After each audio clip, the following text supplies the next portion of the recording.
Hello दोस्त साथियों, नमस्कार। आज की हिस्ट्री की क्लास में आपका स्वागत है। तो आज हम पढ़ेंगे दिल्ली सल्तनत। और दिल्ली सल्तनत के अंदर हम कितने वंश हुए हैं? 5 वंश हुए हैं। उन 5 वंशों को हम विस्तार से पढ़ेंगे। यानी पहले गुलाम वंश पढ़ेंगे, फिर खिलजी वंश, तुगलक वंश, सैयद वंश और लोधी वंश। उसके बाद में हमारा मुगल काल स्टार्ट होता है। तो हम कहां से दिल्ली सल्तनत कहां से स्टार्ट होती है? तो पहली बात है तो दिल्ली सल्तनत स्टार्ट होती है 1206 से लेकर 1526 तक दिल्ली सल्तनत रहती है। और दिल्ली सल्तनत के अंदर कितने वंश है? कुल 5 वंश है, जिनको हम विस्तार से पढ़ेंगे। और कल हमने पढ़ा था, यानी मोहम्मद गोरी, उस मोहम्मद गोरी को हमने अच्छी तरह से कंप्लीट किया। उसके बाद में आज स्टार्ट करेंगे दिल्ली सल्तनत, जिसके अंदर दिल्ली सल्तनत के अंदर कितने वंश है? 5 वंश है। उन 5 वंशों को हम विस्तार से पढ़ेंगे। तो चलो हम आगे की जर्नी को स्टार्ट करते हैं। तो दिल्ली सल्तनत में कुल कितने वंश हुए? 5 वंश हुए। पहली बात तो दिल्ली सल्तनत के यानी काल बताओ। दिल्ली सल्तनत का कितना काल है? 1206 से लेकर 1526 तक। कितने? 1206 से लेकर 1526 तक दिल्ली सल्तनत है। दिल्ली सल्तनत के अंदर कितने वंश हुए? 5 वंश हुए। पहला वंश कौन सा है? 1200 यानी गुलाम वंश, 1206 से लेकर 1290 तक। कौन सा वंश है? हमारा गुलाम वंश है। और खिलजी वंश 1290 से खिलजी, ये इनके वंशों का जो काल है ना, बहुत इंपॉर्टेंट है, बहुत ज्यादा इंपॉर्टेंट, पूछा जाता है। ठीक है। खिलजी वंश 1290 से लेकर 1320 तक खिलजी वंश रहता है। 1320 से लेकर 1414 तक कौन सा है? तुगलक वंश। उसके बाद में सैयद वंश 1414 से लेकर 1451 तक। ठीक है। और फिर आ जाता है लोधी वंश 1451 से लेकर 1526 तक। तो इनके अंदर पूछा जाता है सबसे, दिल्ली सल्तनत के अंदर सबसे कम शासन किस वंश ने किया था? तो किसने वंश किया था? खिलजी वंश ने। कितने वर्ष? 1290 से लेकर 1320 तक, कुल 30 वर्ष। 30 वर्ष सबसे कम शासनकाल, सबसे कम शासन काल।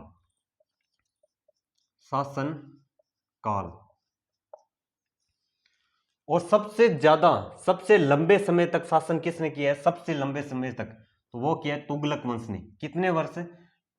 96 वर्ष। यानी 1406 निकाल दें 94, 94 वर्ष सबसे लंबा शासनकाल किसका है? सबसे लंबा शासनकाल किसका है? वह है तुगलक वंश का। सबसे लंबा शासनकाल, सबसे लंबा शासन काल, सबसे लंबा शासन काल किसका है? वह है तुगलक वंश का। कितने? 94 वर्ष। यानी 1320 से लेकर 1400 तक 80 वर्ष, 80, 90 और 4, 94 वर्ष। और 30 वर्ष तक किसने किए? वो किया खिलजी वंश ने। ठीक है। जब ये दो ही पूछे जाते हैं, सबसे कम और सबसे ज्यादा। सबसे कम किसका है? खिलजी वंश का। और सबसे लंबा शासनकाल किसका है? तुगलक वंश का। ये 500 वंश हमने बहुत अच्छी तरह से पढ़ने, बहुत अच्छी तरह से। तो पहले हम स्टार्ट करेंगे गुलाम वंश से। कैसे वंश से? गुलाम वंश से। तो गुलाम वंश का शासनकाल कब से कब तक है? गुलाम वंश का शासनकाल है 1206 से लेकर 1290 वर्ष, 1290 तक। कितने साल शासन किया इसने? कुल कितने साल शासन किया है? तो वो 84 वर्ष। कितने? 84 वर्ष शासन किया। कितने? 84 वर्ष शासन किया। पहली बात तो कितने वर्ष? 84 वर्ष शासन किया। ठीक है। तो पहले गुलाम वंश के अंदर कौन, यानी गुलाम वंश के अंदर गुलाम वंश की नींव किसने रखी? तो पहला ये प्रश्न है। यानी वही जो नींव रखता है ना जिस वंश की, वही उस वंश का क्या होता है? संस्थापक होता है। तो गुलाम वंश का संस्थापक कौन था? संस्थापक से समझ गए आप? संस्थापक किसको कहते हैं? यानी फाउंडर।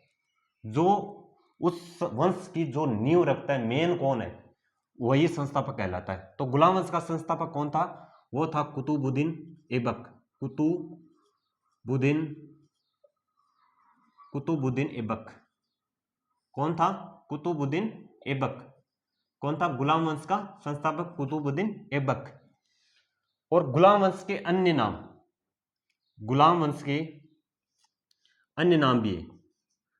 गुलाम वंश के अन्य नाम, यानी इस गुलाम वंश को किस किस नाम से भी, किस नाम से और किस नाम से जाना जाता है, अन्य नाम। तो इसी वंश को क्या कहते हैं, इसी वंश को दास वंश भी कहते हैं। तो प्रश्न पूछ लिया जाता है, दास वंश निम्न में से किस वंश को कहा जाता है, दास वंश। और इसी वंश को इलबरी वंश भी इसी को कहते हैं, इलबरी, इलबरी वंश, इलबरी वंश। और इलबरी वंश जो मोहम्मद कुतुबुद्दीन ऐबक है ने, वो इलबरी वंश की जाति सा, यानी जाति से, इलबरी जाति से कौन था, कुतुबुद्दीन ऐबक। कुतुबुद्दीन ऐबक, कुतुबुद्दीन ऐबक इलबरी जाति से था, इलबरी जाति से था। कौन, कुतुबुद्दीन ऐबक किस जाति से था, इलबरी जाति से था। ठीक है, कौन सी जाति से था, कुतुबुद्दीन इलबरी जाति से था। ठीक है, कौन सी जाति से था, इलबरी जाति से। और किस नाम से जाना जाता, दास वंश इसी वंश को कहते हैं, इलबरी वंश, इलबरी वंश भी इसी को कहते हैं। और किस नाम से जाना जाता है, एक नाम और था, वो मेरे ध्यान में नहीं आ रहा है। हाँ, वो कौन सा नाम था, वो था मामलुक वंश, ममलुक या मामलुक वंश। इसी का एक अन्य नाम कौन सा है, मामलुक वंश। मामलुक वंश भी इसी को कहते हैं, मामलुक वंश। ठीक, दास वंश, इलबरी वंश और मामलुक वंश। गुलाम वंश के अन्य नाम, गुलाम वंश के अन्य नाम कौन से हैं, दास वंश, इलबरी वंश और मामलुक वंश। ये तीन नाम गुलाम वंश के अन्य नाम है। गुलाम वंश हमारा स्टार्ट होता है 1206 से लेकर 1290 तक, कुल 84 वर्ष शासन किया था। ठीक है, और इस वंश के अंदर कुल 11 शासक हुए थे। इस वंश में, इस वंश में कुल 11 शासक हुए, कुल 11 शासक हुए थे। कुल कितने शासक हुए थे, 11 शासक हुए थे। तो हम पहले किसको शुरू करते हैं, पहले हम स्टार्ट करते हैं कुतुबुद्दीन ऐबक से। ठीक है, किस वंश से शुरू करते हैं, कुतुबुद्दीन ऐबक से। ठीक है, तो चलो कुतुबुद्दीन ऐबक को हम स्टार्ट करते हैं।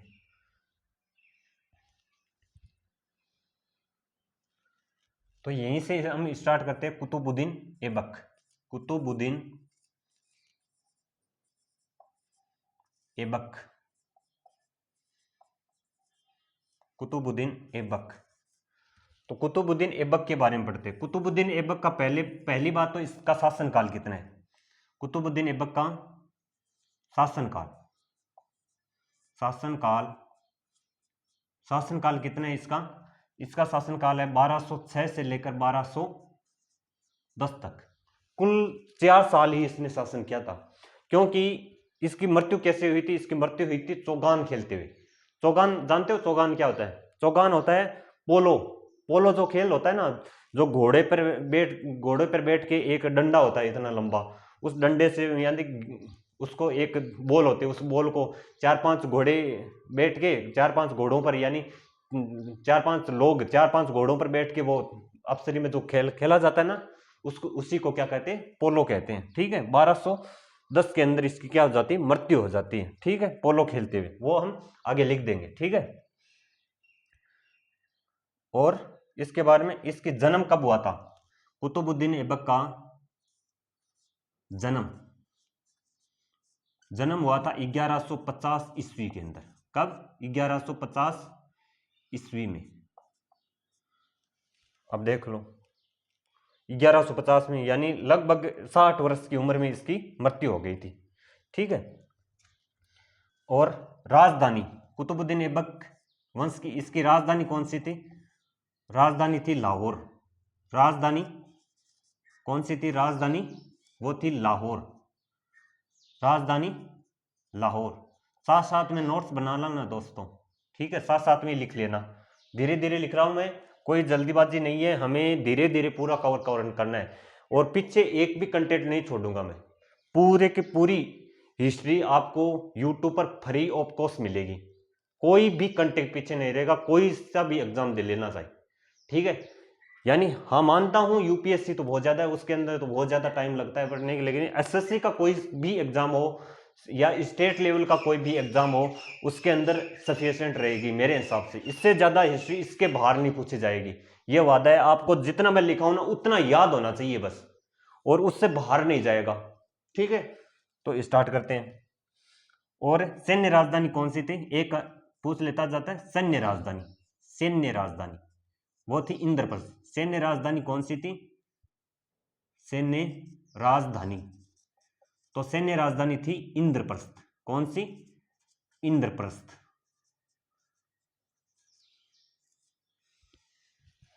आप में दिमाग के अंदर सोचते होंगे साथियों कि आप यानी मन ही मन कि आप मतलब क्या डिजिटल बोर्ड तो है नहीं इसके पास, ये लोगों का क्या दिमाग के अंदर बैठ गया है कि डिजिटल बोर्ड होगा तभी हम, डिजिटल बोर्ड पर बहुत अच्छे से पढ़ाया जाता है। अरे कंटेंट मिलना चाहिए साथियों, कंटेंट। अगर आपको कंटेंट मिल रहा है तो कोई सा भी बोर्ड हो, आपको कंटेंट मिलना चाहिए। कंटेंट मैं पूरा दूंगा चाहे डिजिटल बोर्ड हो या न हो, क्यों डिजिटल बोर्ड पर क्या टीचर लिख के नहीं पढ़ाते, तो मैं आपको लिख के पढ़ा रहा हूं, तो बोर्ड की क्या जरूरत है, बोर्ड कौन सा भी हो, ठीक है, चलेगा ना। तो ये तो क्या है, हमारा मानसिक है, एक मानसिक के अंदर बना रखा है कि अगर डिजिटल बोर्ड पर ही अच्छा पढ़ा जाता है, अगर बढ़िया तरीके से अगर हमें कंटेंट मिल रहा है ना, तो वो कौन सा ही बोर्ड हो मेरे हिसाब से। क्या सभी लोग जॉब लगने स्टार्ट हुए तो वो क्या अभी स्टार्ट हुए, तो पहले नहीं पढ़ते थे, ठीक है। और कौन, कुतुबुद्दीन ऐबक, ये कौन, गोरी का गुलाम था। आपको पता ही ये गोरी का गुलाम, चार दास थे इसके, मोहम्मद गोरी के, कल पढ़ा था हमने, गुलाम था। कौन कौन था ये, कुतुबुद्दीन ऐबक और यलदौज कुबाचा, ये किसके थे, ये मोहम्मद गोरी के क्या थे, दास थे, ठीक है, मोहम्मद गोरी के दास थे। और कुतुबुद्दीन ऐबक ये कौन है, मोहम्मद गोरी का दास है, और इसकी सैन्य राजधानी थी इंद्रप्रस्थ, राजधानी थी लाहौर, और इसका जन्म हुआ था 1150 में, और शासनकाल है 1206 से 1210, मात्र 4 साल का इसका शासनकाल है, ठीक है। और इसी को कुतुबुद्दीन ऐबक को मेहराब कला, मेहराब मेहराब कला मेहराब कला व गुबंद कला का जनक कहते हैं, वह गुबंद कला का जनक किसे कहते हैं, वो कहते हैं कुतुबुद्दीन ऐबक को। क्या कहते हैं, मेहराब कला और गुबंद कला का जनक किसे कहते हैं, कुतुबुद्दीन ऐबक को कहते हैं। अब मोहम्मद गोरी ने ऐबक को खरीदा था, तो वो किससे खरीदा था, वो था एक, यहाँ तो पहले क्या दासों का लगता था बाजार, दासों का क्या लगता था पहले, पहले टाइम यानी उस टाइम क्या लगता था, दासों का बाजार लगता था। जो भी राजा आता था बाजार के अंदर भ्रमण के लिए, तो वो यानी अच्छा लग गया कोई दास तो उसको क्या खरीद लेता था। तो इसलिए मोहम्मद गोरी ने ऐबक को, यानी ये एक दास था, इसको खरीदा था। कहां से, किस से खरीदा था, बाजार के अंदर, मतलब वो नाम था अजीज कोका, अजीज कोका से खरीदा था। अजीज कोका से मोहम्मद गोरी ने ऐबक को बाजार से खरीदा था। इसे मिर्जा अजीज कोका से खरीदा था। किसने खरीदा था, मोहम्मद गोरी ने खरीदा था ऐबक को। तो लिख लेते हैं,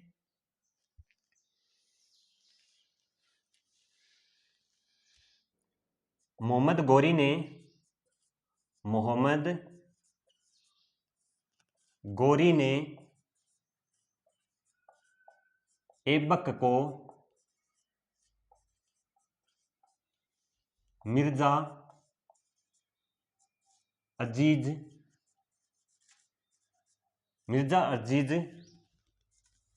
कोका से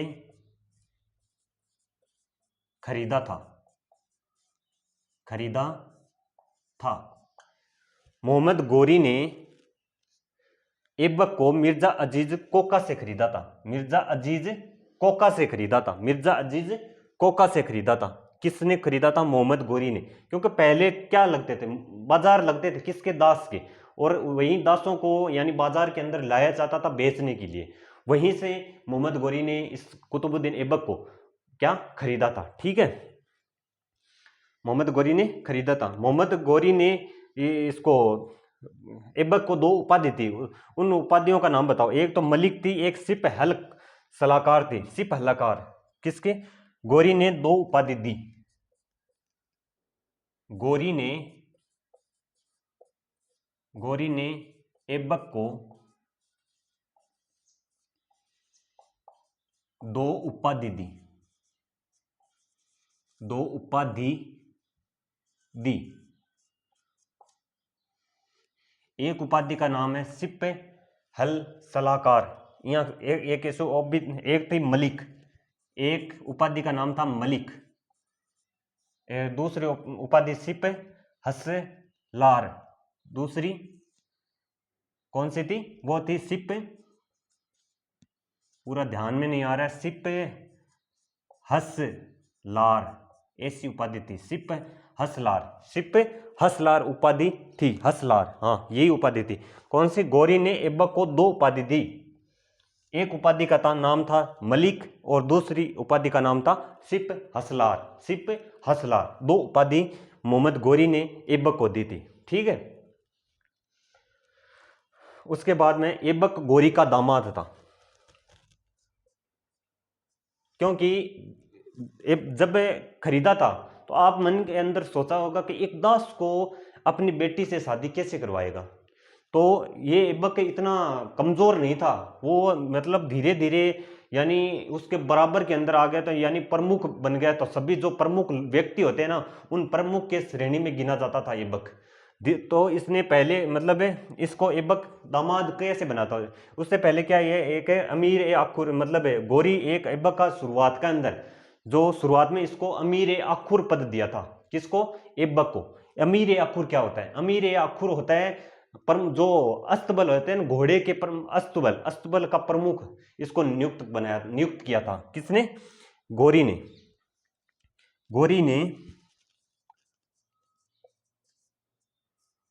गोरी ने ऐबक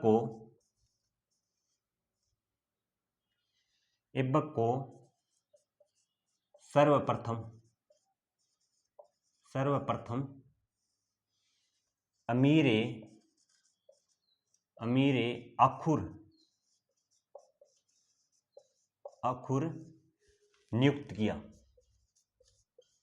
नियुक्त किया। आप ये सोचो कि अमीर आखुर क्या होता है? अमीर आखुर होता है हस्तबल, जो अस्तबल होता है ना, अस्तबल घोड़े के अस्तबलों का प्रमुख। घोड़ों के अस्तबल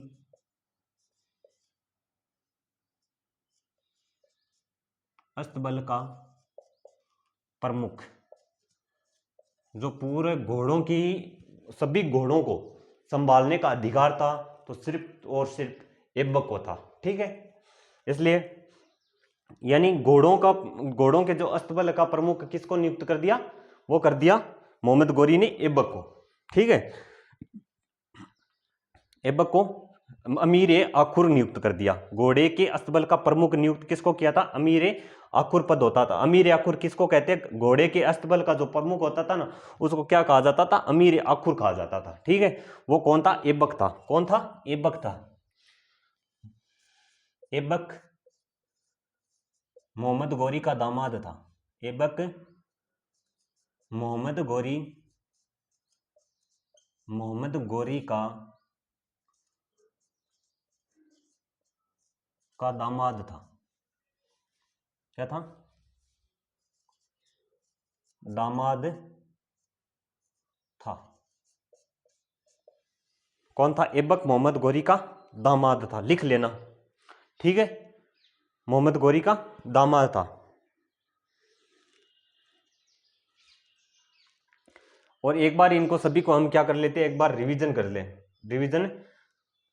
रिवीजन कर लेते हैं। ठीक है, तो पहले पढ़ लेते। दिल्ली सल्तनत में 5 वंश: गुलाम वंश 1206 से 1290, खिलजी वंश 1290 से 1320, और खिलजी वंश सबसे कम शासन किया था कितने, 30 वर्ष, मात्र 30 वर्ष। किसने, खिलजी वंश ने। सबसे लंबा शासनकाल किसका है, वह है तुगलक वंश का, कितने, 94 वर्ष। सैयद वंश 1414 से 1451, और लोधी वंश 1451 से 1526। गुलाम वंश 1206 से 1290, 84 वर्ष इसने शासन किया था, और इसी वंश का संस्थापक माना जाता है, यानी फाउंडर माना जाता है कुतुबुद्दीन ऐबक को। और गुलाम वंश अन्य नाम है गुलाम वंश के, दास वंश, इलबरी वंश और मामलुक वंश। कुतुबुद्दीन ऐबक इलबरी वंश यानी इलबरी जाति से था, तो इसलिए इस वंश को क्या कहते हैं, इलबरी वंश भी कहते हैं, और मामलुक वंश भी इसी वंश को कहते हैं। इस वंश में कुल 11 शासक हुए। कितने वंश हुए, 11 शासक हुए थे। कितने वंश, 11 शासक हुए थे। और हमने कुतुबुद्दीन ऐबक को हमने थोड़ा बहुत पढ़ा है, तो कुतुबुद्दीन ऐबक के बारे में जानते हैं। शासन काल है इसका 1206 से 1210, मात्र 4 साल इसने शासन किया था।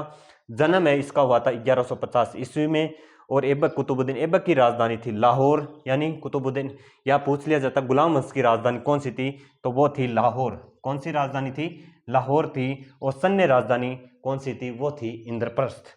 और यह गोरी का गुलाम था। कौन था, मोहम्मद कुतुबुद्दीन ऐबक किसका गुलाम था, वो था मोहम्मद गोरी का। और मेहराब कला व गुंबद कला का जनक किसे कहते हैं, वो कहते हैं कुतुबुद्दीन ऐबक को। ठीक है, अब आते हैं, मोहम्मद गोरी ने ऐबक को मिर्जा अजीज कोका से खरीदा था। किससे, मिर्जा अजीज कोका से खरीदा था। किससे खरीदा था, मिर्जा अजीज कोका से खरीदा था। किससे खरीदा था, मिर्जा अजीज कोका से। ठीक है, मिर्जा अजीज कोका से खरीदा था। और गोरी ने ऐबक को 2 उपाधि दी थी। एक तो थी मलिक, और दूसरी थी सिप हसलकार, सिप हसलार, सिप हसलार। और गोरी ने ऐबक को सर्वप्रथम अमीर ए आखुर नियुक्त किया था। अमीर ए आखुर नियुक्त किया था। और ऐबक मोहम्मद गोरी का दामाद था। ऐबक मोहम्मद गोरी का दामाद बना, या ऐसे लिख सकते हो, या ऐसे भी लिख सकते हो, ऐबक मोहम्मद गोरी का दामाद बना। ठीक है, इनको मिटा देते हैं, या थोड़ा अगर आप नीचे से लिख रहे हो तो मैं थोड़ा सा ऊपर से मिटा देता हूं, और आगे हम शुरू करते हैं। ठीक है दोस्तों, रिवीजन सबसे इंपॉर्टेंट है। रिवीजन करते रहना, और कंटेंट मेरी गारंटी है, कंटेंट एक भी पीछे नहीं रहेगा। ये अपने भाई का वादा है, कंटेंट एक भी पीछे नहीं छोड़ूंगा। मैं सारा का सारा कंटेंट लेकर चलूंगा, कोई भी कंटेंट पीछे नहीं रहेगा। ठीक है, पूरा ही मिटा देते हैं।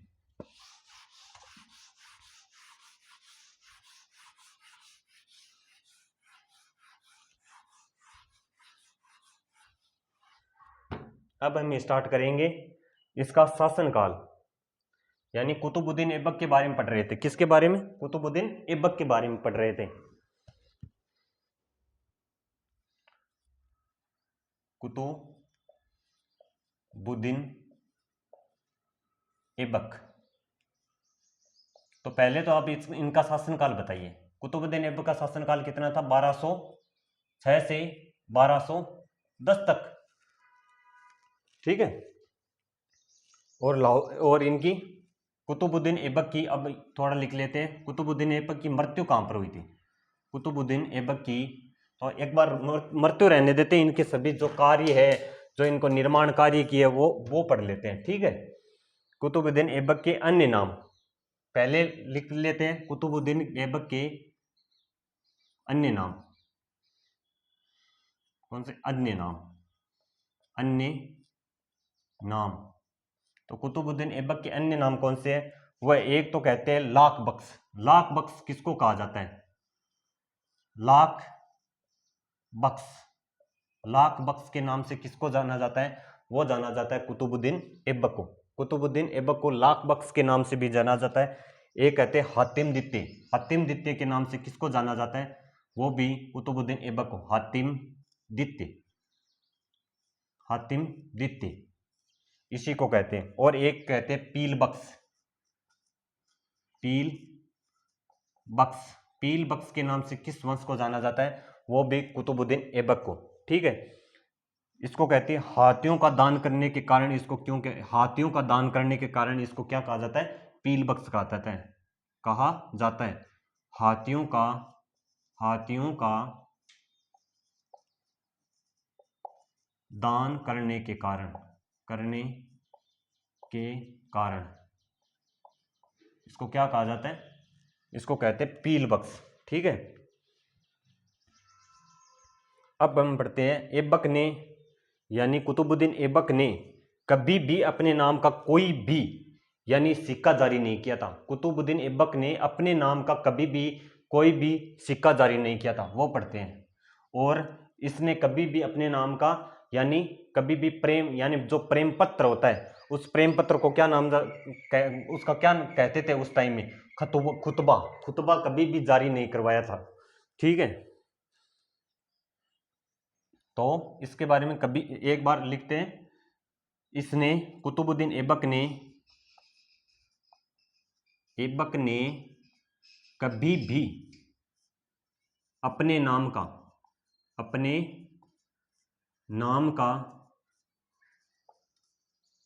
कोई भी सिक्का जारी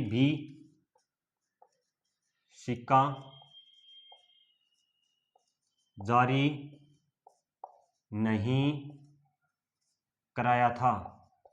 कभी भी अपने नाम का कोई भी सिक्का जारी नहीं कराया था और न ही कभी खुतबा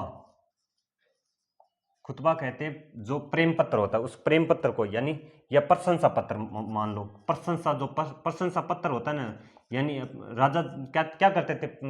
राजा अपना यानी प्रशंसा करवाने के लिए यानी झूठे झूठे प्रशंसा पत्र पढ़वाया जाता है, लेकिन इसने कभी भी प्रशंसा पत्र नहीं पढ़वाया।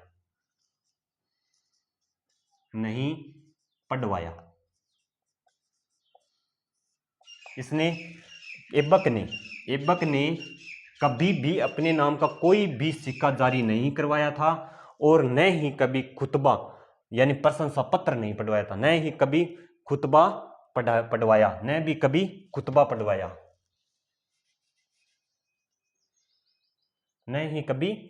पढ़वाया, क्योंकि यहां पर नहीं ला गया ना, तो अगले वाले नहीं की जरूरत ही नहीं थी। ऐबक ने कभी भी अपने नाम का कोई भी सिक्का नहीं जारी करवाया और न ही कभी खुतबा पढ़वाया। ठीक है, ऐबक अब आते हैं ऐबक है ना, ऐबक बख्तियार काकी का शिष्य था। किसका शिष्य था? ऐबक के गुरु का नाम क्या था? बख्तियार काकी। ऐबक का गुरु कौन था?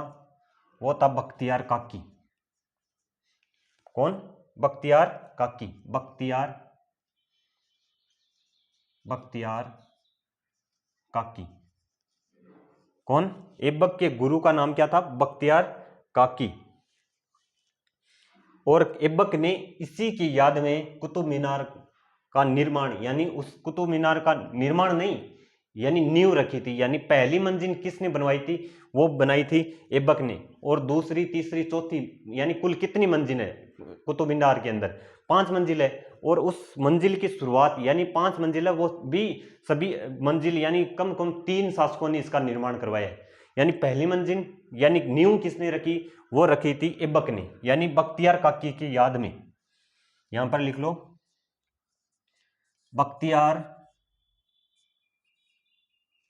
बख्तियार काकी की याद में, बख्तियार काकी की याद में ऐबक ने कुतुब मीनार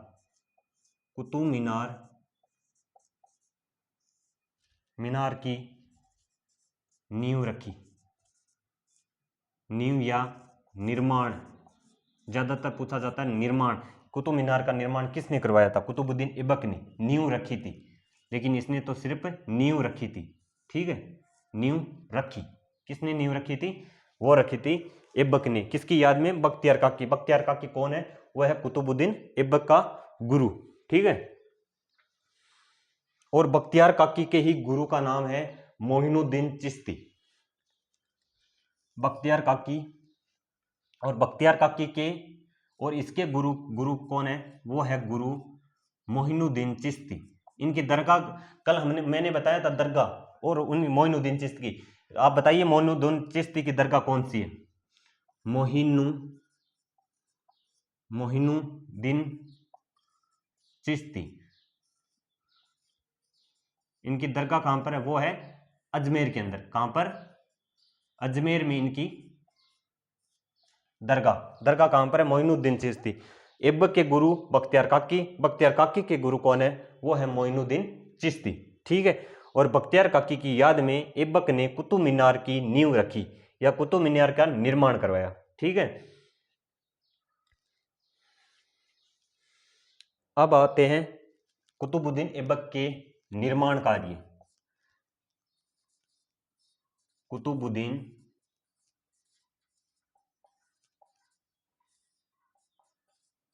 ऐबक के निर्माण कार्य। ऐबक ने किस किस का निर्माण करवाया वो हम अब पढ़ेंगे। ठीक है। तो पहला है कुव्वत उल इस्लाम मस्जिद का निर्माण किसने करवाया था? कुतुबुद्दीन ऐबक ने। तो पहला आता है कुव्वत उल इस्लाम मस्जिद का निर्माण करवाया। इस्लाम मस्जिद का निर्माण करवाया। किसका निर्माण करवाया था? वो कुव्वत उल इस्लाम मस्जिद का निर्माण करवाया था। अभी इसी को कहते हैं जो कुव्वत उल इस्लाम मस्जिद है ना, वह वही है जो यानी कुतुब मीनार के उत्तर पूर्व के अंदर जो इसकी दीवार है या मान लो मस्जिद है, वो कौन से दरवाजा है? कुव्वत उल इस्लाम है। ठीक है।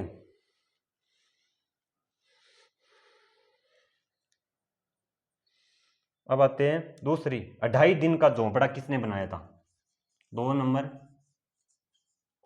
2.5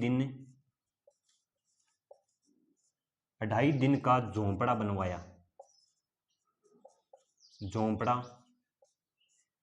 बनवाया किसने बनवाया था? वो ऐबक ने बनवाया था। 2.5 दिन का झोंपड़ा किसने बनवाया था? वो इसी ने बनाया था। ठीक है। ये कहां पर है 2.5 दिन का झोंपड़ा? ये अजमेर के अंदर है। इस जगह पहले क्या एक विश्वविद्यालय हुआ करता था, उसको फुड़वाकर इसने क्या करवा दिया, यहां पर 2.5 दिन का झोंपड़ा। 2.5 दिन का झोंपड़ा का मतलब है इसने केवल और केवल 60 घंटे के अंदर नए सैनिकों को कोई पानी दिया, नए सैनिकों को कोई खाना दिया, बिना भूखे यानी बिना पानी दिए बिना खाना दिए इनको सैनिकों को यह कह दिया, आपको जब तक ये झोंपड़ा यानी जब तक ये मस्जिद, ये एक प्रकार की क्या है? मस्जिद है, जब तक ये मस्जिद नहीं बनेगी तब तक आपको न खाना दिया जाएगा न पानी दिया जाएगा। तो लोगों ने यहां पर माना जाता है, सुना भी जाता है कि कई लोगों की इसके अंदर यानी न भूख और प्यास से क्या हुई? मृत्यु भी। कई सैनिकों के, कई मजदूरों की क्या हुई थी? यहां पर मौत हो गई थी। ठीक है। अब 3 नंबर आते हैं कुतुब मीनार का यानी निर्माण कार्य शुरू करवाया। कुतुब मीनार का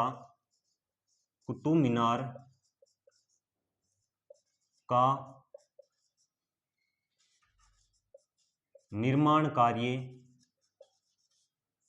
शुरू करवाया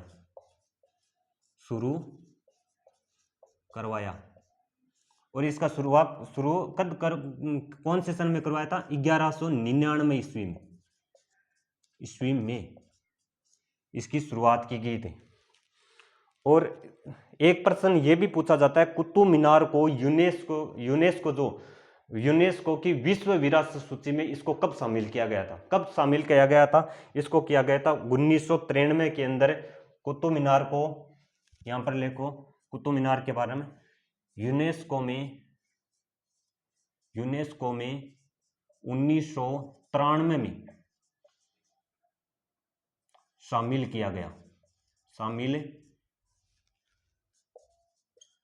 किया गया। किसको?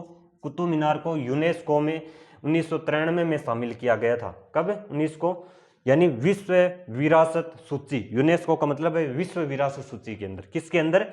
विश्व विरासत सूची, विश्व विरासत सूची के अंदर, सूची में शामिल कब किया गया था? यूनेस्को की जो विश्व विरासत सूची में शामिल कब किया? यूनेस्को में 1993, यूनेस्को के अंदर, यूनेस्को में 1993 में शामिल किया गया। यानी यूनेस्को की जो विश्व विरासत सूची है इसके अंदर इसको शामिल किया गया। कब? 1993 के अंदर शामिल किया गया था। ठीक है। और कुतुब मीनार की ऊंचाई पूछ ली जाते हैं तो इसकी कितनी है? लगभग 73 मीटर है। कितनी? लगभग 73 मीटर है। लेकिन ज्यादातर क्या है? 72.5 मीटर। लेकिन पर पेपर के अंदर ज्यादा तो पूछे जाते हैं 73 मीटर। लगभग आपको याद कितनी करनी है? 73 मीटर। ठीक। और इनको एक बार हम रिवीजन कर लेते हैं। ठीक है, इनका एक बार क्या कर लेते हैं? हम रिवीजन कर लेते हैं, उसके बाद में आगे चलेंगे। कुतुबुद्दीन ऐबक, कुतुबुद्दीन ऐबक 1206 से 1210। इसके अन्य नाम क्या है? इसी को लाख बख्श कहते हैं, इसी को हातिम द्वितीय कहते हैं, और इसी को क्या कहते हैं? पील बख्श कहते हैं। किसको? कुतुबुद्दीन ऐबक को। हाथियों का दान करने के कारण इसको क्या कहा जाता है? वो कहते हैं इसको पील बख्श। ठीक है। ऐबक ने कभी भी अपने नाम का कोई भी सिक्का जारी नहीं करवाया। अपने नाम का कभी भी कोई भी सिक्का जारी नहीं करवाया, और न ही कभी अपना खुतबा पढ़वाया था। खुतबा किसको कहते हैं? यानी प्रशंसा पत्र, जो शासक ज्यादातर अपने नाम का झूठा सा प्रशंसा पत्र पढ़वाया जाता है सेनाओं के बीच में, जनता के बीच में, वो इसने कभी नहीं पढ़वाया था। ठीक है। और ऐबक का गुरु का नाम क्या था? वो था बख्तियार काकी, और बख्तियार काकी के गुरु का नाम था मोइनुद्दीन चिश्ती, जिनकी दरगाह कहां पर है? वो है अजमेर के अंदर। मोइनुद्दीन चिश्ती की दरगाह, दरगाह कहां पर है? वो है अजमेर के अंदर। कहां पर इनकी दरगाह? वो है अजमेर के अंदर। ठीक है। बख्तियार काकी की याद में ऐबक ने कुतुब मीनार की नींव रखी, या कुतुब मीनार के निर्माण किसने करवाया था? वो करवाया था कुतुबुद्दीन ऐबक ने। ठीक है। और कुतुबुद्दीन ऐबक के निर्माण कार्य, उनके निर्माण कार्य, उसने क्या क्या निर्माण करवाए? ठीक है, वो है कुव्वत उल इस्लाम मस्जिद का निर्माण किसने करवाया था? वो करवाया था कुतुबुद्दीन ऐबक ने। 2.5 दिन का झोंपड़ा बनवाया था, वो किसने? कुतुबुद्दीन ऐबक ने। कुतुब मीनार का निर्माण कार्य शुरू किसने करवाया था? वो कराया था कुतुबुद्दीन ऐबक ने 1199 ईस्वी के अंदर। और कुतुब मीनार को यूनेस्को की विश्व विरासत सूची में 1993 में इसको शामिल किया गया था। किसके अंदर? यूनेस्को की विश्व विरासत सूची में। कब शामिल किया गया था? 1993 के अंदर। और यह पूछ लिया जाता कुतुब मीनार का, या कुतुब मीनार की ऊंचाई कितनी है? वो है लगभग 73 मीटर, यानी एक्यूरेट पूछे तो 72.5 मीटर इसकी ऊंचाई है। किसकी? कुतुब मीनार की। ठीक है। एक बढ़िया तरीके से हमने इसका रिवीजन भी कर लिया, और धीरे धीरे हम इसको क्लास को आगे बढ़ाएंगे। और अब इसको मिटा देते हैं, और उसके बाद में हम नेक्स्ट आगे स्टार्ट करते हैं। ठीक है।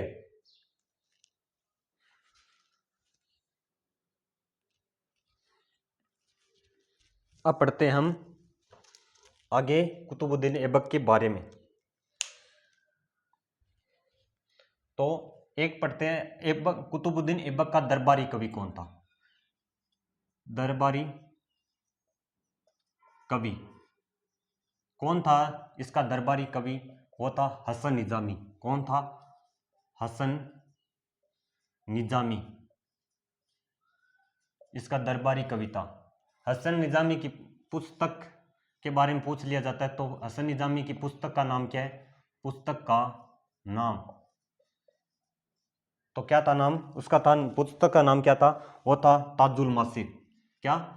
ताजुल मासिर। क्या नाम था? ताजुल मासिर इसकी पुस्तक का नाम था। और अब आते हैं कुतुबुद्दीन, यानी ऐबक की, कुतुबुद्दीन ऐबक की मृत्यु। कुतुबुद्दीन ऐबक की मृत्यु वो कहां पर हुई? कब हुई थी? 1210 में। कहां पर हुई थी? लाहौर में इसकी क्या हो जाती है, मृत्यु हो जाती है। और कुतुबुद्दीन ऐबक का मकबरा, या पहले ये पढ़ लेते हैं मृत्यु कैसे हुई थी। इसकी मृत्यु कैसे हुई, चौगान खेलते हुए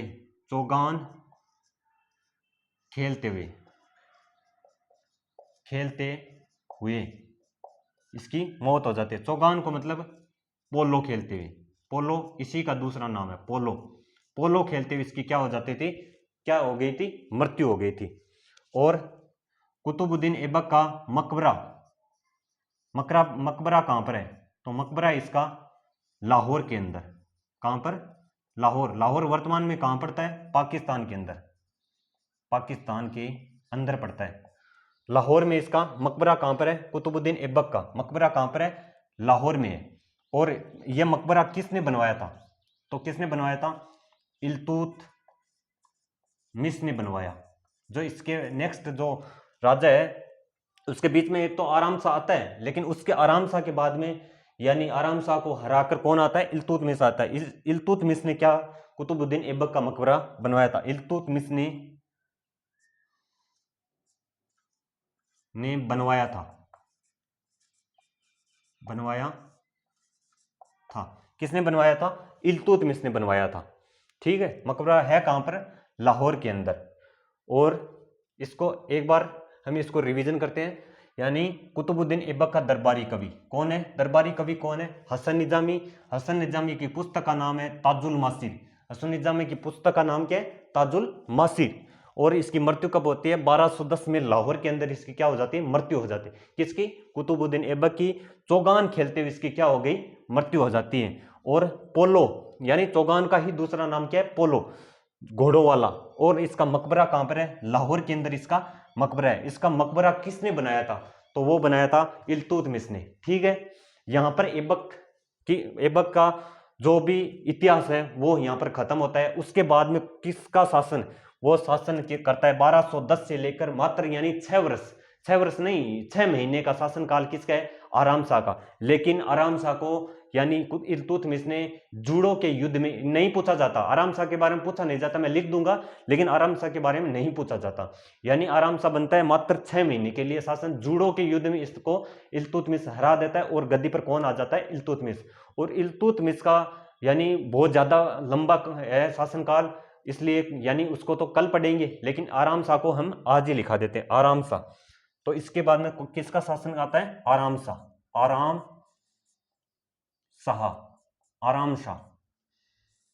एक कमजोर शासक था, मात्र 6 महीने का शासनकाल है, यानी 1210 से लेकर 1211 तक, 1211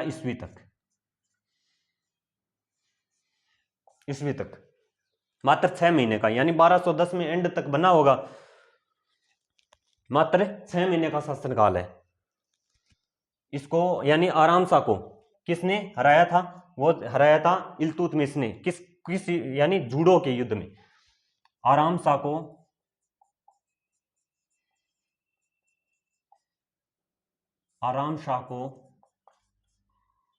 इल्तुतमिश ने